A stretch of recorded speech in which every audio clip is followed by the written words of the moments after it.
Yo, what's up, gear nerds? It's your buddy Dustin from Blue Collar Gear Review.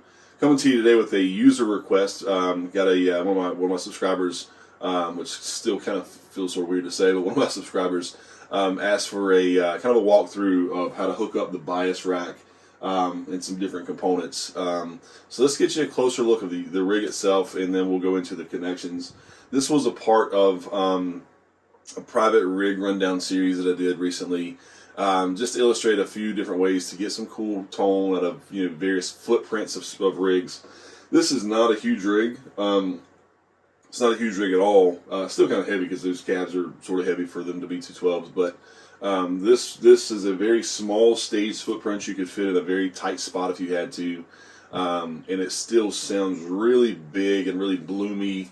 The louder you push, this is a 16 ohm cab, so like the head's only running at like 400 watts. Capable of running 4 ohm cabs at like, I don't know, 800 watts or something stupid loud. A question I always get, is the bias rack solid state and loud enough, and does it sound like a tube amp and all that kind of stuff? The answer is yes. I mean, like, I've toured with it pretty extensively over the last couple of years. Recently going back to more of a pedal analog rig just because I'm crazy and OCD about gear. But enough of that. Let's dive in. Let's get you a closer look, and then I'll walk you guys through the connections and how this rig's set up. It's very straightforward, but again, as a user request, I would like to honor that and also show you just some other features while we're here. So let's get a closer look. All right, gear nerds. Just a quick close-up look and a walkthrough of the setup of the G major, the positive grid bias rack, and the Rocktron Midi board. Again, this was a user request, so thank you for the request. I'd be happy to walk you through the setup. It's very simple. I don't really feel the need to kind of dig in the back with the wiring and stuff because it's so straightforward. You have your Rocktron MIDI board, and any MIDI board that sends PC and CC changes can work. Connected to the bias, positive grid bias rack. That then is fed out. There's an in and a through where you can hook different MIDI devices together. So into the amp itself, out from the amp to the effects processor to send those channels over to each of the units. The two are connected via the effects loop of the positive grid bias rack. So the G major 1 is in the send and return just like you would a delay or any other stomp box or pedal, like you would any other amp connected to the back of the positive grid. And again, it's in the effects loop like any other amp or any other processor you would use with a tube amp. The only major difference is it's two units kind of talking to each other via MIDI. And then other than that, it's a basic Korg DCR 1000. I've had this tuner forever. So it still works just fine. So guitar in to the Korg, out of the back of the Korg, through this fancy custom hole in a blanking space to the input of the amp, and that's it. That's as straightforward as it gets. Think about an amp with just a stomp box, the Boss tuner pedal on your floor. Same idea. It's a Korg tuner into the front. All the effects are coming from the G major through the effects loop, send and return, and that's really it. It's very straightforward. It's just as basic as it can be. These amps do catch a lot of hate these days from people who enjoy the Kempers and the Helixes and the Fractal stuff because their onboard effects and everything's kind of built in. They sound phenomenal.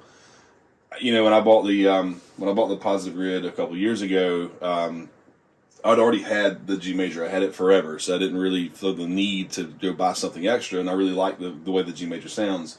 Very lush effects and very user-friendly interface. So it didn't bother me so much that the bias rack did not have onboard effects. It does have onboard reverb, but it didn't have any like delays and stuff. Which again, I didn't care because it didn't bother me because I already had it. But real quick, just to demonstrate the amp changing its channels and so you can see it, I brought the iPad in the mix. You do not have to have the iPad to perform on stage. It's helpful because you can kind of change stuff on the fly, which is sort of nice, but I don't really do that in a live setting. I have everything dialed in the way I like, and then I simply just turn it on, and I go from there. So hopefully you can see the iPad, and I'll just kind of walk you through channel changing. Channel 1 in this particular setting is a clean amp. With a chorus and reverb added. You can see the G major's lit up with chorus. And then channel 2, and I'll switch, and you can also see the amp channels change. Should see a different amp on screen there. Another clean amp with some delay. And then you get into some of the dirty amps and then you have a dirty, dry, and then a dirty, wet signal. And then the rest of the blocks are some other amps and various effects being added on. You can probably hear it wake up there because it's a pretty noisy amp. And then back to clean. So again, you have onboard effects, you have onboard noise gates, you have onboard features when you combine the G major and the positive grid. Positive grid does have a noise gate as well, does have reverb, but I kind of do it all through the G major. Again, real quick walkthrough. Hopefully this is straightforward and simple enough. But pedal, amp, tuner, effects block. That's it. And it's super simple. It's super easy to troubleshoot if you have any issues. I did not leave myself any space for a wireless in this particular rig because I didn't really feel like I needed one if I'm playing something small or a small enough place that I'm using this rig. I don't really have a lot of room anyway. But if I did want to use a wireless unit, you can always grab something like the G30. I did a demo of the G30 and the G50. Sit it right on top, and you're good to go. So just a suggestion there.